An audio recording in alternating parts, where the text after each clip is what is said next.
All right, today we're going to be musical detectives. We're about to crack a secret code that composers have been using for hundreds of years. It's a special language that tells performers exactly how to play the music to make us feel something. You know that feeling, right? You're listening to music, and one minute your heart is pounding during some big, powerful part, and the next, you're totally calm because it's gotten all slow and quiet. How does that even happen? Is it just the musician making it up as they go, or is there something else at play? Well, it's not magic, but it is a kind of secret language. The composer actually leaves a trail of clues, a code, written right there on the musical score. And for centuries, these terms, which are mostly Italian, have been a universal language for musicians everywhere. And this is what that code actually looks like. Now, these aren't just gentle suggestions. Words like dolce, which means sweetly, or forte, which means loud, or grave, meaning very slow and solemn. These are direct instructions. It's like a hotline from the composer's mind straight to the performer's fingertips. Okay, let's start cracking this code. The first part is all about speed, or what musicians call tempo. This is where the composer sets the whole vibe, you know? It can be anything from a slow, solemn crawl to an absolutely blistering sprint. I mean, just look at the two extremes. On one side, you've got adagio, which is the command to play slowly. It gives you that feeling of calm, or maybe seriousness. And on the other end, presto. That's basically the composer saying, play as fast as you humanly can. The energy couldn't be more different. But of course, it's not just fast or slow. There's a whole spectrum of speeds in between. A composer could ask for grave if they want something really serious, or maybe andante for a nice casual walking pace. You've got allegro, which is fast and bright, and moderato, which is, well, moderate. Every single one of these words fine-tunes the mood. And here's where it gets really cool. Composers don't just set one speed and stick to it. They play with time. They'll use a command like ritardando, which is a direct order to gradually slow down. It's such a powerful way to build up tension or to signal that you're reaching the end of a musical idea. So we've got speed down, but what about volume? That's the next part of the code, what musicians call dynamics. This is how a composer controls the intensity of the music, taking us on a journey from a tiny whisper to a massive roar.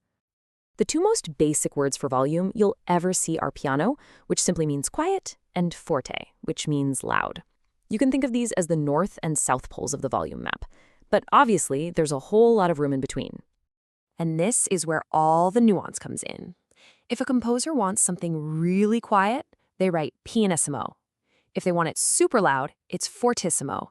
And for that perfect, just right Goldilocks volume, there's mezzo forte, which just means moderately loud. Just like with speed, the volume is hardly ever flat. An instruction like crescendo tells the performer to gradually get louder and louder. This is one of the most effective tools in music for building excitement and anticipation. Think about a thriller movie when the hero is creeping down a dark hallway. That swelling music, that's a crescendo hard at work. And then sometimes composers just want to surprise you. A sforzando is pretty much a musical exclamation point. It's a sudden, sharp, forceful accent on a single note that's totally designed to make you jump or just pay close attention. It's a sudden jolt of energy.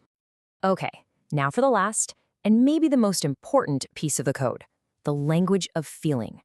This is where the composer goes beyond just the mechanics of fast or loud and gives instructions about the character, the emotion, the actual soul of the music.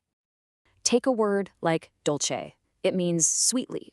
So this is telling the performer not just to play quietly, but to play with a real tenderness, a gentle quality. It's an instruction about the feeling that needs to be behind the notes. Now, for a complete contrast, a composer might write maestoso. This means majestic. It immediately makes you think of a royal procession or something grand. The performer knows right away to play with a sense of weight and grandeur and real dignity. Or they could ask for something like doloroso, which means sorrowful. That's a deeply emotional command, right? It's telling the musician to channel a feeling of grief or sadness into their playing. It's amazing how one single word can change the entire emotional landscape of the music. And the instructions get even more specific, adding all these layers of texture and character. A composer can ask for notes to be legato, smooth and connected, or the total opposite, staccato, short and detached. They can ask for a melody to be played cantabile, in a singing style, or for a section to be scherzando, playful, almost like a joke. Each word just adds another unique flavor. So let's put all of these clues together, because a composer isn't just using one of these instructions at a time.